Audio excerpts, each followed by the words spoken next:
여성들 같은 경우는 남자하고 그 관계가 굉장히 중요하다고 거기서는 또 교육을 또 산량하게 어떻게 접근을 해야 하는지, 남자들은 여자의 그 친절한 한 번의 웃음에 다음에 또 오시면 서비스로 뭐로 드리겠습니다 이렇게 하면 70~80%가 먹힌대요. 그러면 그 사람이 이 여성분을 기억하고 꼭 오고 하기 때문에 그때 자리를 만드는 거예요. 저는 북한에서 난파 훈련을 받았던 이미옥이라고 합니다.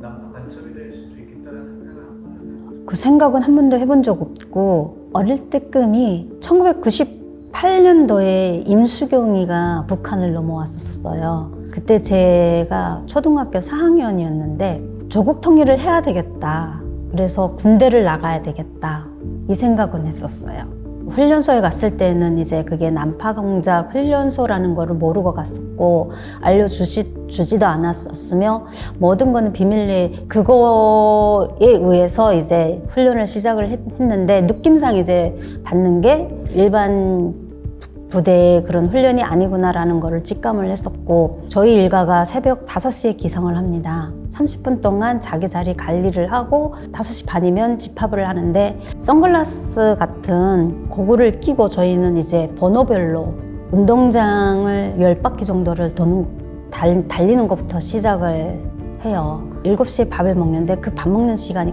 10분에서 15분 정도 지어질 때가 있고, 최고 작으면 5분. 매 개인마다의 개인 수업이 있고요. 지침 11시까지 되기 전까지 지침이 꽉 차 있어요, 저희가. 그 하루 일정을 다 소화를 못했을 경우에는 완수할 때까지. 그러다 보면 지침 시간이 어떨 때는 1시간, 2시간, 때로는 잠을 못 자고도.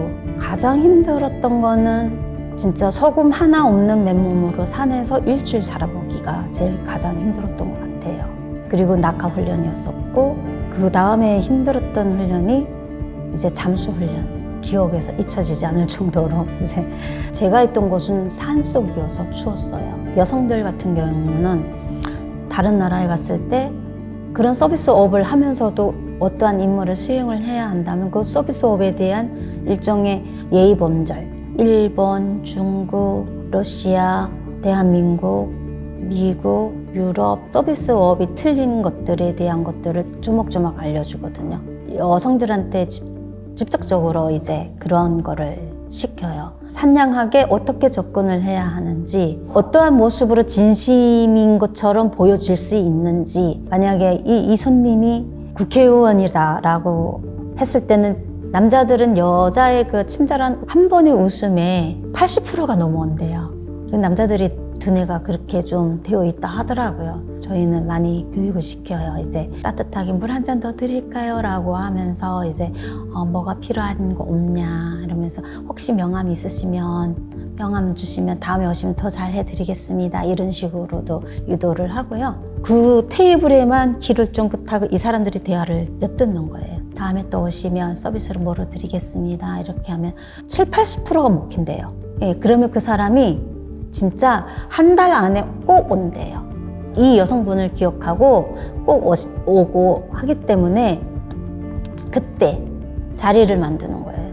그래서 여자들은 남자하고 그 관계가 굉장히 중요하다고 거기서는 또 교육을 또 철저하게 시키고 있는 거고요.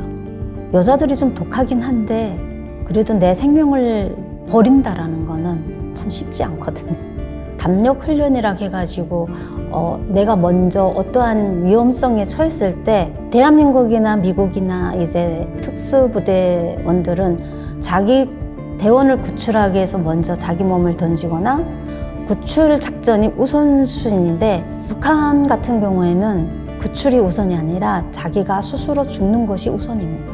하루 일과 중에 그 시간은 한 2시간 정도 계속 테스트를 합니다. 담력 훈련할 때 앞에다가 이제 그 군용 칼을 3가지를 이렇게 내놓는데 하나만 나무고 2개는 진짜거든요. 서슴지 않게 자기 복부를 찔러야 되는 칼날이 8cm 이상은 들어가야 죽을 수가 있대요. 그 8cm가 들어가야 되는데 잘 안 들어가요. 복부를 찌를 때 복부에도 힘이 들어가고요. 근력에 탄력이 있기 때문에 또 이제 칼날이 잘 안 들어가기도 한데, 이게 8cm 찌른다라는 거는 참 쉽지 않거든요. 그런 거를 연습을 지옥같이 할 때가 그건 하면 할수록 계속 힘들었던 것 같아요. 70 먹은 할머니가 간첩으로 여기 대한민국에서 15년 사신 분이 있어요. 마지막에 이제 북한 당국이 80 고령이 돼서 데려갔어요. 임무를 완수를 했어요. 진짜 평범하게 생겼고 그냥 동네 할머니. 근데 그 당시 그 할머니는 사실은 안 가겠다고 했대요. 이제 자본주의의 그 체제를 알고 처음에는 안 가겠다. 처음에는 나는 그냥 여기서 죽으면 안 되겠냐. 너무 이제 나이가 먹다 보니까 걷는 것도 편치 않고 오히려 가다가 당신들한테 룰을 끼칠 것 같아서 그러는 거였다라고 하면서 일단 변명은 그렇게 하시면서 이틀 뒤에 출발을 하는데 할머니가 꼬깃꼬깃 계속 짐을 싸더래요. 한국 옷들 있잖아요. 비싼 거라고 이제 다 챙기시더래요. 결국은 북한 들어왔는데 그분이 북한에서는 1호 여성 간첩이에요. 김현희 사건이 유명하죠. 김현희 씨가 이제 대한항공 여객기를 이제 폭파하라는 같이 임무를 수행하게 돼 있던 남성분이 있어요.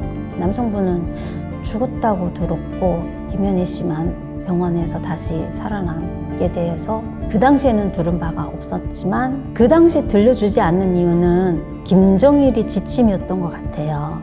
훈련생들한테 그런 거를 주면 두려움 이런 거를 가질 수 있기 때문에 그 이후에 저는 그 소식을 들었었어요. 제2의 김현희가 되었을 수도 있었겠다라는 그런 생각을 했죠. 굉장히 두려웠죠. 왜냐하면 이게 실패를 하면 북한에 있는 가족도 북한이라는 당국은 지켜주지 않을 뿐더러 미국이라든지 대한민국이라든지 실패로 끝났어도 이 사람이 자기 나라를 위해서 반역을 한 건 아니잖아요. 그러면 인정을 해주잖아요. 북한이라는 나라는 일단 그렇게 되면 반역자가 돼. 만약에 제가 미국이라든지 저한테 임무를 줬으면 저는 바로 정보당국에 나는 이러한 사람이니까 보호를 해달라고 요청을 할 것 같아요. 어차피 한 번의 임무는 완수를 하겠지만 두 번의 임무는 완수하기가 어렵거든요. 저 하나 잘못되는 것만으로는 족한데 남아있는 가족이나 이런 것들이 영향이 미치기 때문에 어차피 미칠 영향이라면 제가 온전히 살아서 그 다음을 생각해 보는 게 인생에서 맞는 이치가 아닐까. 남한 공작원으로 살아가면서 정상적인 삶이라는 걸 없어요. 성공을 해서 북한에 들어와서 살다가 당국의 감시라든지 보호가 아니고 감시를 받고 사는 거예요. 그런 임무를 할 정도면 머리가 얼마나 좋겠어요. 감시를 하는 건지 보호를 하는 건지를 굉장히 빨리 아는데 전 세계를 돌아다니면서 세계적인 흐름을 알고 들어왔기 때문에 이 사람들은 언제든지 배신을 하고 갈 수 있다라고 북한 당국은 그렇게 믿어요. 이 사람들을 믿지를 않아요. 나의 말 한마디 잘못하면 어느 순간에도 반역자가 돼서 정치범인 수용소로 가야 되는 많은 공로를 세웠어도 그게 하나도 인정이 안 되고 내 가족도 잘못될 수 있고 나도 잘못될 수 있는 그런 상황이기 때문에 그런 말도 할 수 있잖아요. 저희가 지금 대한민국에 와서 이제 먹을 게 넘쳐나서 뭐를 먹어야 될지 고민을 하고 있다. 이런 발언조차도 북한에서는 안 되는 거예요. 내 자식이지만 내 부모지만 내가 거기서 있었던 호화스러웠던 생활들은 말할 수가 없어요. 그래서 자살도 하고요. 그런 사람들은. 그거에 못 견뎌서 초조함에 가족한테 루가 될까봐 스스로 목숨을 끊는 경우도 있고요. 그것 때문에 또 정신병자가 되는 사람들도 있고요. 생존율이 어느 정도? 생존율은 그렇게 많지 않을 거예요.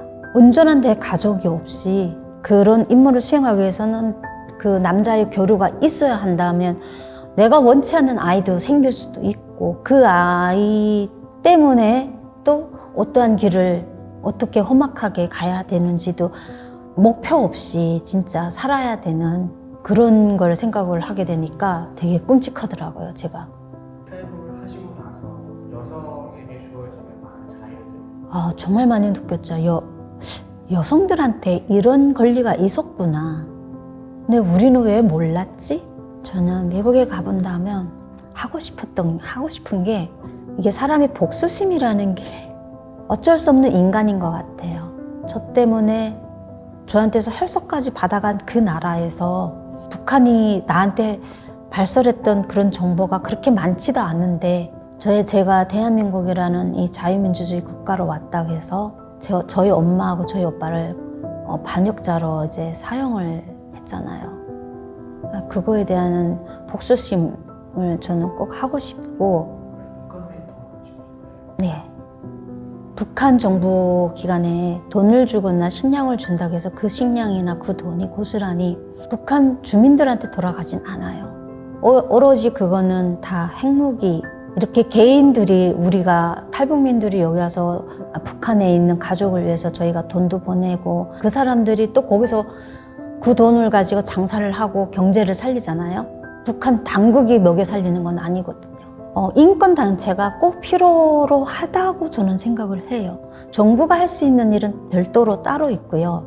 제가 그분들한테 하고 싶은 얘기는, 어려서 보이지 않는 그곳에서 많은 교육들을 받고 당과 수령, 조국을 위해서 충성을 해야 한다라는 그 하나의 일념으로, 하나의 생각으로, 그러한 생각을 그렇게 생각할 수밖에 없지만, 만약에 임무를 받고 세상에 나왔을 때는 한눈 좀 더 튀어서 그 제도가 잘못됐다는 것을 빨리 뉘치고 그거에 대한 거를 전 세계에 알려야 된다고 저는 생각을 해요. 그래야 뭔가 길이 열리지 않을까. 전 세계에 지금 나와서 활동하고 있는 공작원들이 내 가족이 살고 내 나라, 내 조국이 사는 게 아니라 빨리 그런 걸 좀 뉘치고 그거에 대한 거는 전 세계에 북한의 정보에 대해서 알려야 된다고 해야 되나. 그랬으면 좋겠어요, 그 사람들이.